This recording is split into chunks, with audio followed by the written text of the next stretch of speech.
Hello students, इस video में हम इलेक्ट्रॉन गेन एंथैल्पी के बारे में पढ़ेंगे। लास्ट वीडियोस में आपने समझा आयनाइजेशन एंथैल्पी क्या होती है और किस तरह से वो चेंज होती है जब हम ग्रुप में टॉप टू बॉटम मूव करते हैं या पीरियड में लेफ़्ट राइट मूव करते हैं, किस तरह से चेंजेस आते हैं डिफरेंट एलिमेंट्स के लिए आयनाइजेशन एंथैल्पी के। अब हम देखेंगे कि इलेक्ट्रॉन गेन एंथैल्पी क्या है। इलेक्ट्रॉन गेन एंथैल्पी, जैसे आपने पढ़ा कि जब कैटायन बनता है एक, तो एनर्जी रिक्वायर्ड होती है and that is termed as ionization enthalpy. ठीक है, लेकिन जब एक इलेक्ट्रॉन कोई एटम एक्सेप्ट करता है और एनायन बनता है तो जो एनर्जी चेंजेस होते हैं that is known as electron gain enthalpy.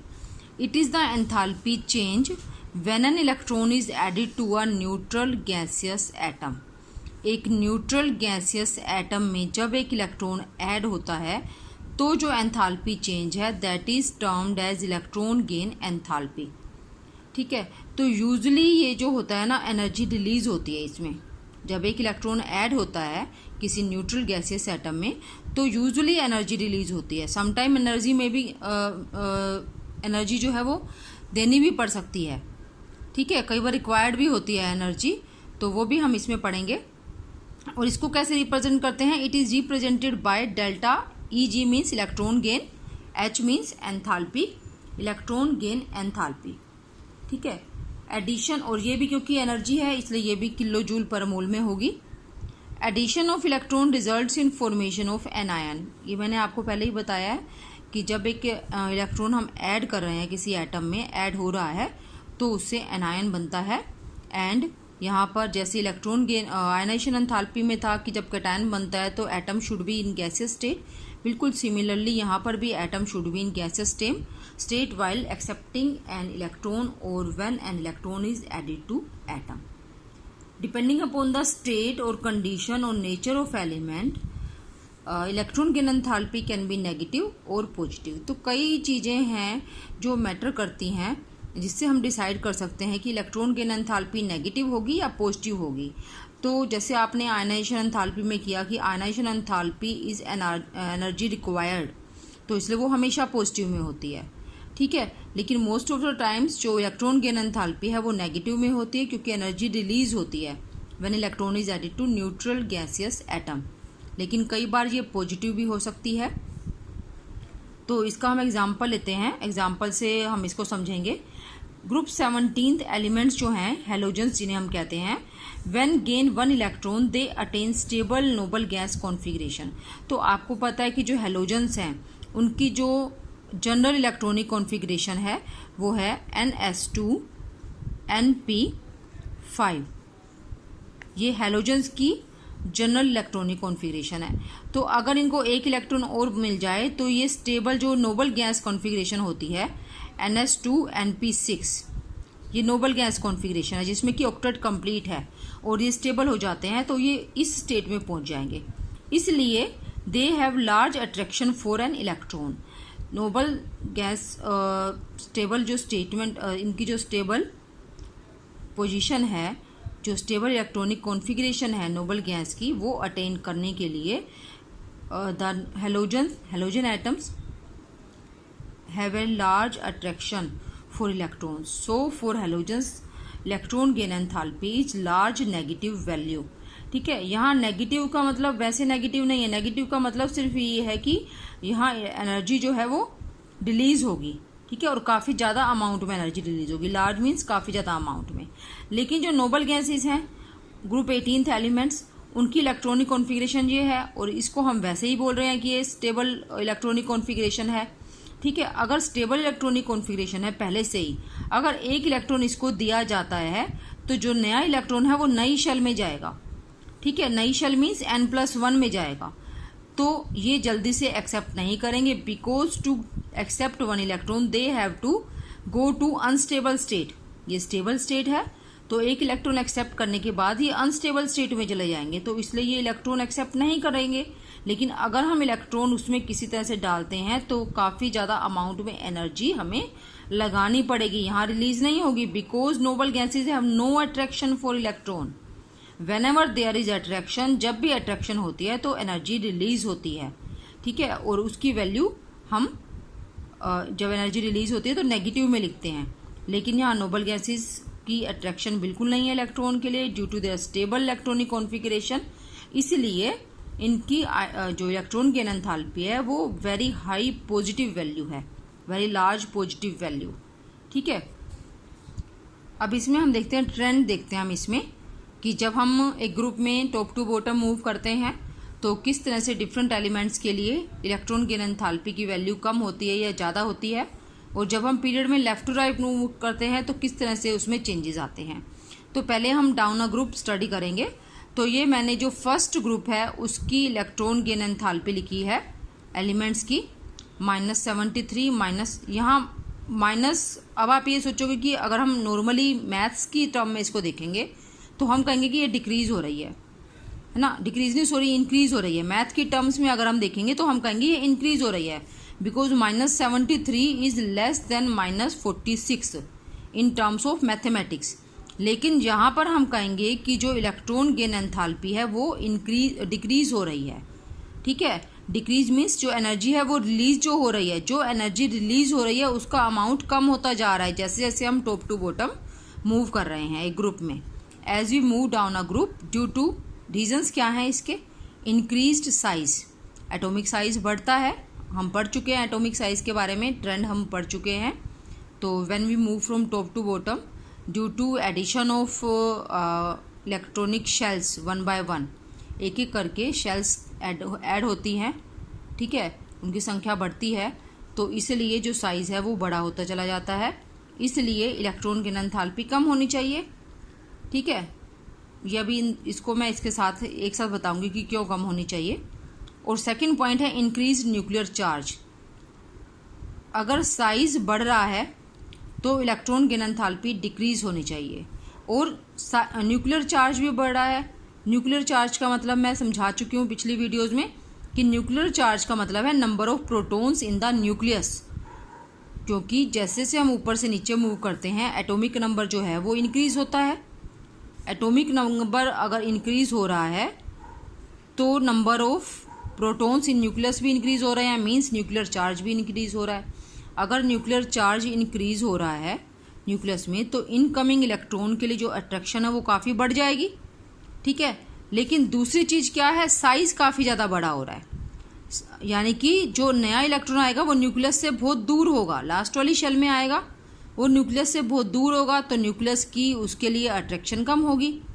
ठीक है, दोनों फैक्टर्स जो है ना वो एक दूसरे को अपोज करते हैं, एक दूसरे के विपरीत हैं।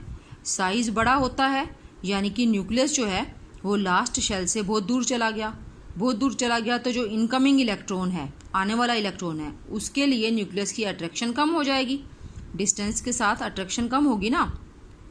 ठीक है, अट्रैक्शन कम हो जाएगी, इसलिए अट्रैक्शन कम होगी तो इलेक्ट्रॉन गेन एंथैल्पी जो है वो कम होगी। लेकिन दूसरी चीज़ अगर हम देखें कि साइज़ और जो न्यूक्लियर चार्ज है वो बढ़ेगा, न्यूक्लियर चार्ज बढ़ेगा, चाहे दूर है इलेक्ट्रॉन लेकिन न्यूक्लियर चार्ज बढ़ेगा, न्यूक्लियर चार्ज बढ़ेगा तो अट्रैक्शन ज़्यादा होगी।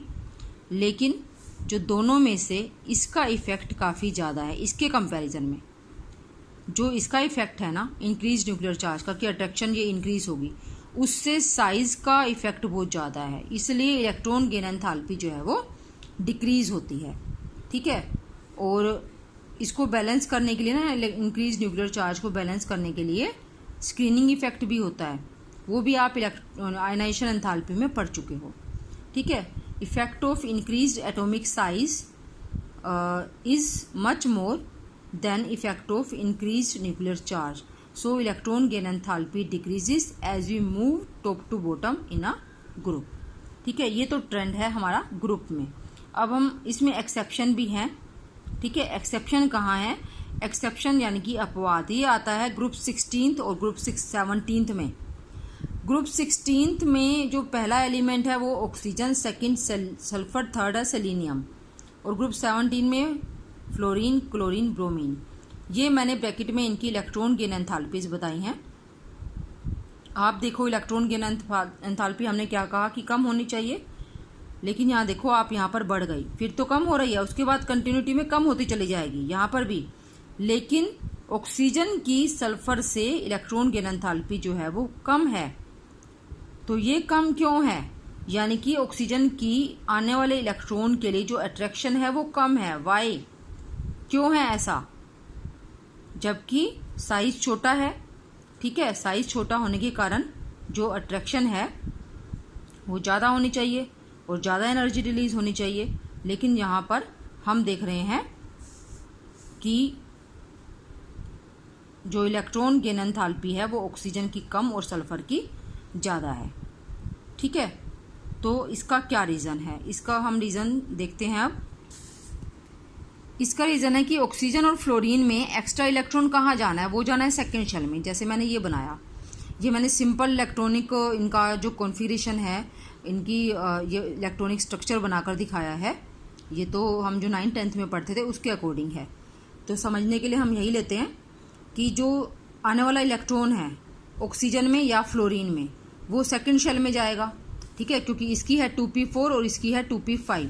अब जब ये सेकेंड शेल में जाएगा तो सेकेंड शेल का साइज़ छोटा है, थर्ड का बड़ा हो जाएगा। देखो ये थर्ड है, थर्ड का साइज़ बड़ा है, सेकेंड का साइज़ छोटा है। तो इतने ही इलेक्ट्रॉन है इसमें, 7 इलेक्ट्रॉन्स फ्लोरीन के केस में, और क्लोरीन के केस में भी 7 इलेक्ट्रॉन्स है, लेकिन वो थर्ड शेल में है। तो थर्ड शेल का साइज़ बड़ा होने के कारण इलेक्ट्रॉन्स दूर दूर हैं, इसलिए आने वाले इलेक्ट्रॉन पर उतनी रिपल्सन ये नहीं लगाएंगे जितनी यहाँ पर लगेंगी। बाकी के जो इलेक्ट्रॉन्स हैं इस शेल में, वो आने वाले इलेक्ट्रॉन पर रिपल्सन्स लगाते हैं, उसको रिपेल करते हैं। तो साइज़ छोटा होने के कारण रिपल्सन्स ज़्यादा होंगी, जबकि यहाँ पर रिपल्सन्स कम होंगी। यही रीज़न है कि जो 16th और 17th ग्रुप का पहला एलिमेंट है उनकी इलेक्ट्रॉन गेन एंथैल्पी कम है, जबकि नेक्स्ट एलिमेंट की इलेक्ट्रॉन गेन एंथैल्पी ज़्यादा है। उनकी अट्रैक्शन इलेक्ट्रॉन के लिए ज़्यादा है। अट्रैक्शन इसकी भी काफ़ी है, क्योंकि इसको एक इलेक्ट्रॉन मिलते ही नोबल गैस कॉन्फ़िगरेशन हो जाएगी इसकी। लेकिन हम अगर इन दोनों को कंपेयर करेंगे तो इसकी अट्रैक्शन, फ्लोरीन की जो अट्रैक्शन है वो रिपल्जन के कारण, इन इंटर इलेक्ट्रॉनिक रिपल्जन्स के कारण जो है वो अट्रैक्शन थोड़ी सी कम हो जाती है। इसलिए इलेक्ट्रॉन गेन एंथैल्पी फ्लोरीन की कम है और क्लोरीन की ज़्यादा है। ठीक है, तो ये सारा इसमें मैंने यही बताया है। सेकंड शेल का जो साइज़ है थर्ड से छोटा है। ऑक्सीजन और फ्लोरीन में इलेक्ट्रॉन को सेकंड शेल में जाना है, ठीक है, लेकिन सल्फर और क्लोरीन में इसको थर्ड शेल में जाना है। ठीक है, added electron have to face greater repulsions from other electrons of second shell या एनर्जी लेवल। ठीक है, लेकिन थर्ड शेल में लार्ज रीजन है स्पेस का, और आने वाला इलेक्ट्रॉन आसानी से उसमें एकोमोडेट हो सकता है, आसानी से समा सकता है, और कम रिपल्जन्स उसको फेस करनी पड़ेंगी। इसके बाद हम देखते हैं कि एक पीरियड में लेफ़्ट टू राइट जाते हैं तो क्या किस तरह का ट्रेंड फॉलो होता है इलेक्ट्रॉन गेन एंथैल्पी में अक्रॉस अ पीरियड। अब हम वही 2 फैक्टर लेते हैं जो हमने एक ग्रुप में लिए। एटॉमिक साइज़, अब जब हम एटॉमिक साइज़ के बारे में आप ये पढ़ चुके हो कि जब हम लेफ़्ट टू राइट मूव करते हैं तो एटॉमिक साइज़ डिक्रीज़ होता है। ठीक है, एटॉमिक साइज़ छोटा होता है, श्रिंक होता चला जाता है, और इफेक्टिव न्यूक्लियर चार्ज जो है वो बढ़ता है। तो रीज़न तो एटॉमिक साइज़ के कम होने का एक्चुअल में यही होता है। न्यूक्लियर चार्ज जो है वो इंक्रीज़ होता है, इफेक्टिव न्यूक्लियर चार्ज, जिसके कारण साइज़ छोटा होता है। तो अगर साइज़ छोटा है, ठीक है, 2 का हम कंपेयर करते हैं, 2 को कंपेयर करते हैं। मैं एक ही यहाँ पर 2 शेल हम बना लेते हैं।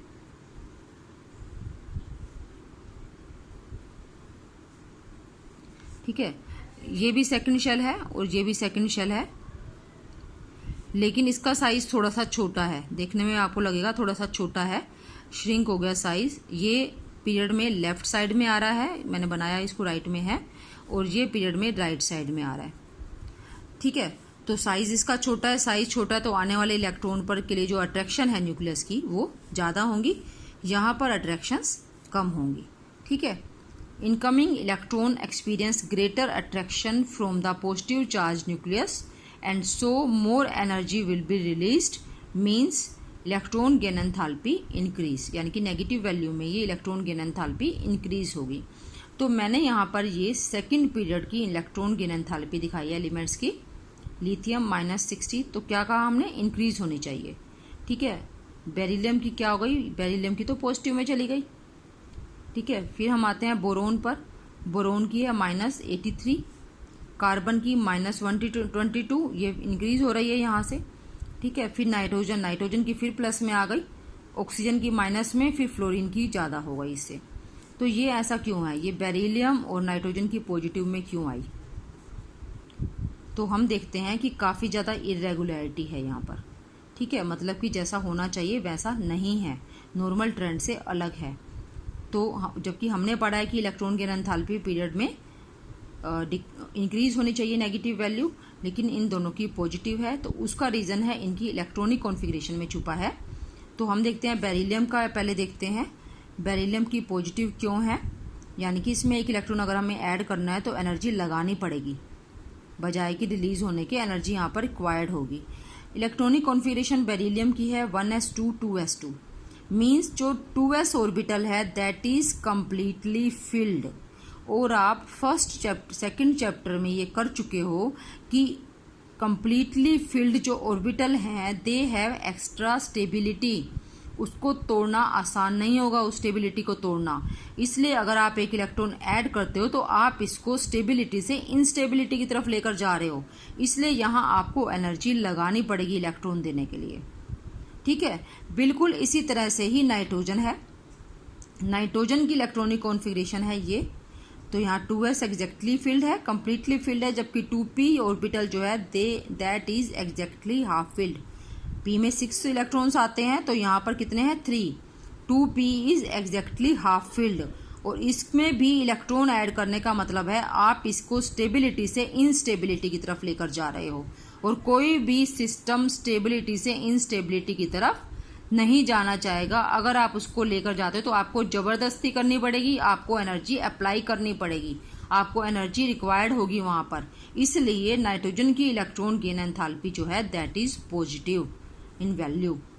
Okay, this is reason behind this exceptional trend in the period, second period. इसी तरह के जो एक्सेप्शंस है ना वो आप बाकी कई दूसरे पीरियड्स में भी देखोगे, रीज़न इसी टाइप के ही हैं। उसमें इलेक्ट्रॉनिक कॉन्फ़िगरेशन से ही रीजंस निकलते हैं उनके, क्योंकि इलेक्ट्रॉनिक कॉन्फ़िगरेशन हम पढ़ चुके हैं कि एग्जैक्टली हाफ फील्ड या completely full filled are extra stable. So अगर उनमें इलेक्ट्रॉन ऐड करना मीन्स इलेक्ट्रॉन गेन एंथैल्पी वहाँ पर आपको रिक्वायर्ड है, energy is required, and electron gain enthalpy will be in positive value. Okay, this is all about electron gain enthalpy.